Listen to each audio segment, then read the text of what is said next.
and hello, my beautiful beloveds, and welcome to this week's episode of Real Talk Wednesday with Dr. Elizabeth. I am so happy to be here with all of you.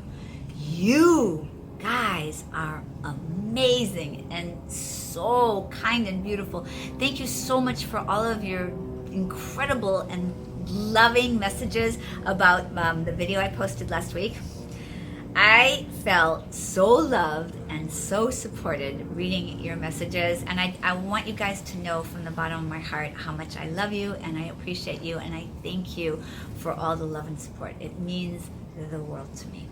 And so as of course I shared in my story video last Saturday, as many of you know, it was challenging with my father growing up, and what I finally came to in a point in my life, which is why I want to talk about this today, was as upset and hurt and angry and at myself and at my father I was, what I finally came to was it wasn't ever about my father, ever. It was about me. It was the fact that, and I really believe this philosophy, I believe that we pick our parents, we pick our path, we pick our lives, when we come into this lifetime, we pick those things, and we pick those things for our soul's highest growth and evolution and expansion. And when I finally got that okay, I'm responsible. I picked it before I came into this incarnation. I picked it as a spirit before I came in to take this physical body. I picked my father, as well as picking my beautiful mother. I picked the circumstances so I'd have the greatest amount of soul's growth in this particular incarnation and life. I'm telling you, my beloveds, when you get that, that's everything. Because what happens to us is we go from, at least I can speak for myself, I went from being so enmeshed and entrenched and being this victim that my dad did this to me. I'm stuck in this career I hate. I'm stuck in this place where I'm upset. I'm stuck in a place where it's difficult with me and men. I'm stuck in all these challenging circumstances because of him. And that's the easy out. It's easy to blame the other person. And even though, of course, if someone looks at this, if they were to look at the story of my life, they would go, wow, that was really a challenging way to grow up. And I'm not going to lie, it was an incredibly challenging way to grow up. But once I got from myself, and then I really deeply get, I picked that. I take responsibility for that. And now, what am I going to do? Because if you take responsibility for it, now you have power. If you're a victim, if someone's doing something to you, you're in the victim mode. There's nothing you can do about it. But once I said, I'm giving myself permission to speak my truth in my life, whoa, now there's freedom. There's freedom to forgive him and let it go. There's freedom to forgive myself. And then there's freedom to go and create the life I want, which is what I ended up doing. That's when I went and became an actress and a dancer and a skater and all these beautiful things. So I want to really share one particular story that was really, it's probably the most profound opportunity in my life that I had to really give myself permission to speak my truth. And it was probably one of the most profound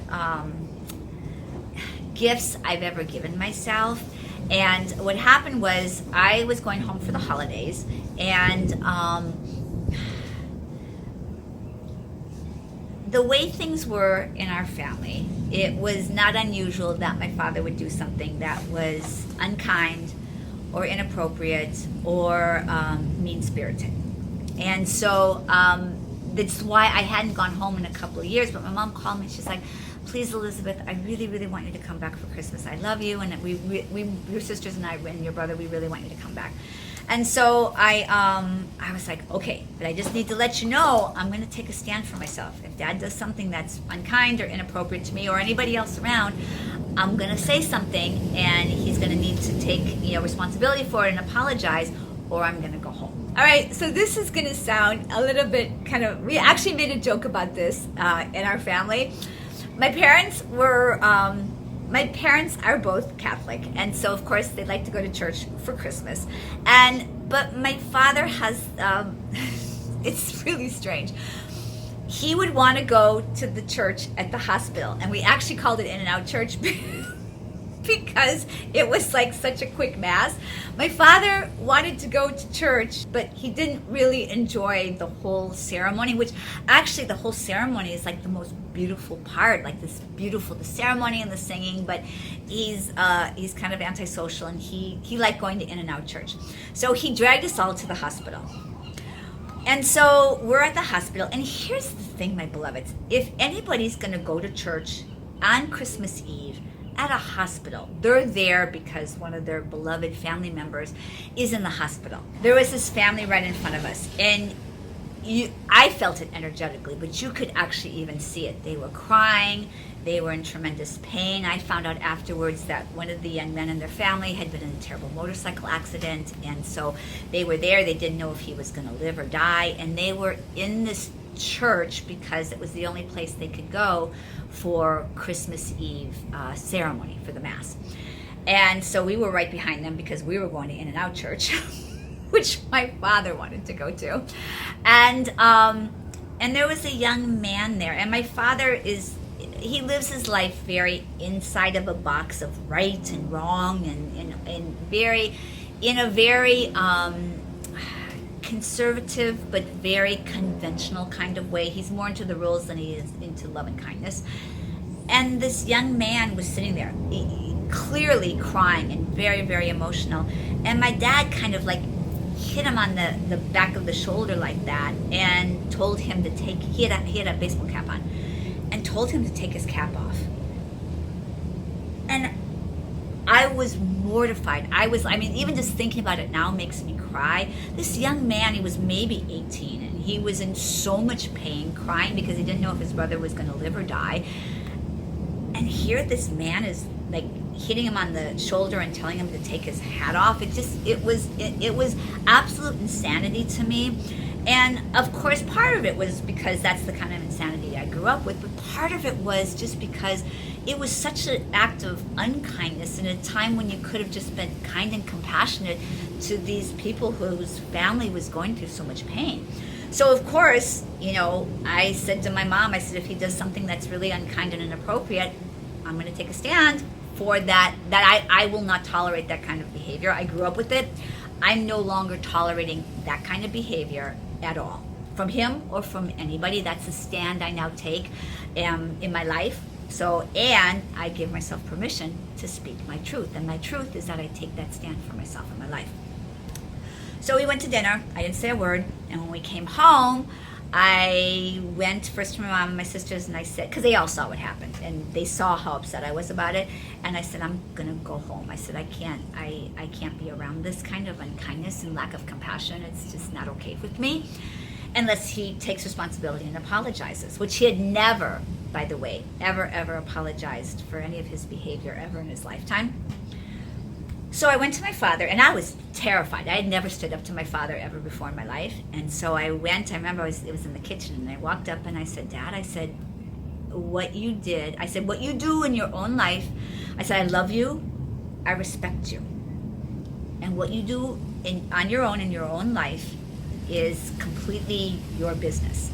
But in my presence, I'm a grown adult now, and I cannot condone unkind and uncompassionate in actions that are lacking in kindness and compassion, especially in such grave and dramatic circumstances as this young boy was going through. So I explained, I thought it was, really unkind and completely inappropriate for him to, to do this, especially at this time in his life when he was going through so much pain.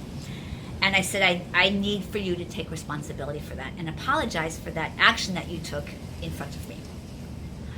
I thought he was going to kill me, first of all. I took a breath, and he said, I will never apologize. And I said, okay. I said, well, then I just need you to know I can't condone this kind of behavior or be around somebody who's going to act like this. It's just a standard that I now have for my life. And as I speak my truth, this is not okay with me. I'm going to go home. And it was Christmas Eve. And I turned around, I said, I love you. I will always love you. And I'm going to leave. And then I walked into, my sisters were in the dining room area. I walked in, and my one sister was crying. She's like, because they heard what I said. And my one sister's like, you're lucky he didn't kill you, which I am. And then my mom said, sweetie, he is who he is. He's never going to change. And I remember saying to her, I said, I actually hold a higher vision for him, because there were times he was an amazing human being, and I saw the greatness of who he was and who he could be. And that's why I was, and that's one of the reasons I was taking a stand for the beautiful man that I knew was inside and underneath all this wounding that he has, which is what caused him to act like this to begin with, was his own wounding. And I understood that because I had gone through so much, self-love and self-forgiveness work on my own. And so I said all this to them, and I was hugging my sisters and saying goodbye and saying, I'm sorry I have to go, but I really have to take a stand for myself. And my father walks in, and I'd never seen a look on his face like that look. And I looked at him, and in that moment I heard my spirit say, take a breath, because he's going to apologize, which in the entire time, our whole life, he had never apologized to anyone for anything.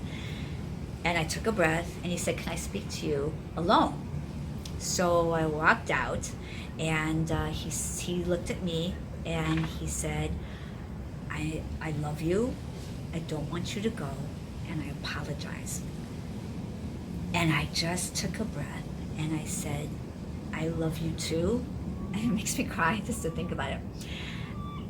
And from the bottom of my heart, I thank you for apologizing. I thank you for that. And I told him, I said, I see you as this great man. You're my father, and I've seen you be kind. I've seen you be great. And when you act like this, it breaks my heart, because I know you to be someone so much greater than that. And he got tears in his eyes, and he thanked me for saying that, and he gave me a great big hug, and he said, I was, why am I always crying in these videos? Oh my God. Okay. Just thinking about it though, because it touches my heart so much. And he said, Elizabeth, I was raised by, really, we called him a monster. And his father was not a kind person.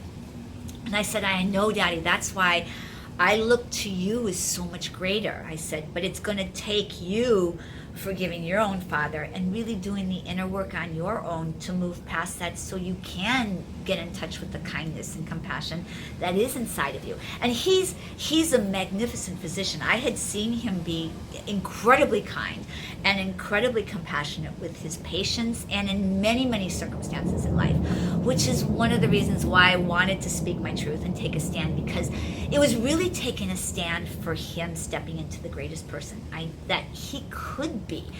And so he gave me a great big hug, and he said, I love you, and I really, really want you to stay. And I said, of course I will stay. And the next day when I woke up, we sat down and we spoke for like an hour. And it was really life-changing, because he shared with me all about the way he was raised. And so we really had this deep heart-to-heart talk. And he shared with me, he said, it was really difficult, and the way I grew up with a very, very harsh father. And he said, sometimes, I don't realize that this is exactly how I'm being. And he said, I really want to do better. I mean, it was probably one of the most miraculous growth experiences of my life.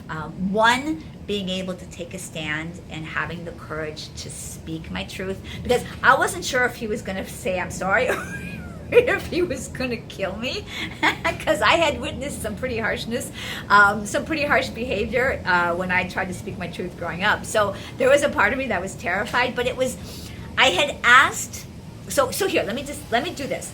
So that's the story. So now what I want to do is I want to share with you how you guys can begin to speak your truth. If you're facing something in your life where you want to begin to speak your truth, or if you're already starting to speak your truth and you really want to take it to the next level and deepen that, the first thing you want to do, and this is what I did with my dad, before I ever even went there, I worked on the energetic level, and I spoke from my soul to his soul. And I'm gonna dive deeper into this technique. It's too much to do here in this video, but I am gonna dive deeper to all these techniques in the program, the 12-week program that I've been talking to you guys about, and that I'm gonna be launching in the next couple of weeks.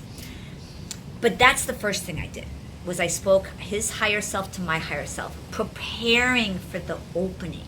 And that's why the opening actually happened, because I actively, spiritually, and soulfully, heartfeltly prepared for it, and consciously prepared for it. The second thing was I had a strong intention. I was clear that no matter what, I was going to speak my truth and stand for myself and what was okay and not okay to happen in my life now that I'm an adult. And that no matter what, I had a game plan for that. And if that didn't happen, I was going to go. And then finally, what I did was I stepped into my most courageous self. Even though I was shaking, walking up to my father and asking him, to apologize for his behavior. Like literally my voice was shaking, my body was shaking. My stand for myself was greater than the fear that I was experiencing in that moment. And so because of that, the courage, it wasn't that I was courageous or that I'm so courageous.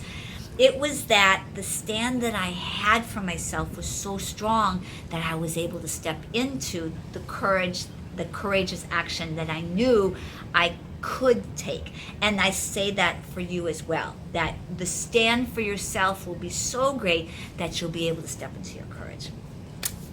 All right, my beloveds, I hope you enjoyed this video. Please message me below. Let me know if you're dealing with a situation where you want to speak your truth. It could be with a boyfriend, a sibling, a co-worker, a boss, a teacher, a father, a mother, one of your own children if they're already somewhat grown, or anybody you come across in your daily life. The point is, there are actually ways that we can begin to speak our truth. And like I said, we're just skimming the surface in this video. There's a whole 12-week program that I have where I dive deep into ways that we can begin to live our authentic self, even in the face of anything that feels scary and big and overwhelming. So my beloveds, let me know if there's a topic that you want to talk about.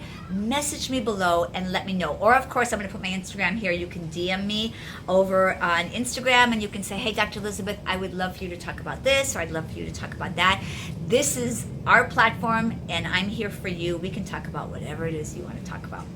And is there anything else? Oh, if you are interested in the program, I'm going to put it's media@drelizabeth.com. I'm going to put the little email right here. Feel free to message me and we will send you information about the program. I would love to have you join us. It's going to be powerful, it's going to be deep, and it's going to be fun, because everything I do has to be fun. All right, my beloveds, you guys know I love you. I love you to infinity and back. Words can't begin to express how much you all mean to me. And it's funny because I struggle with the words. Even like when I write you guys back, I always tell Assis, I said, I just want to share more. I want to write more. It's like I just want you individually, each one of you who message me and each one of you who come here, I want you to know how much you mean to me. This channel would not have the energy it has. It would not be so filled with love if it wasn't for each one of you. Oh, one last thing, speaking of love, I'm so excited because the love map is coming back. I was hoping it would be here today. I ordered it last Friday, but for sure it'll be here in time for our next video. So if you guys would like, when you message me, tell me where you're from, city and state if you'd like, and I have the pins already, and we're going to be getting the pins. We're going to be putting all the pins back on the love map. So if you haven't told me where you're from yet, feel free to do that. And above all, my beloveds, remember this as you go forward to take a stand for yourself, to speak your truth, or whatever it is that you are doing to enhance your life in any way. You can do this, and I'm here to help you every step of the way.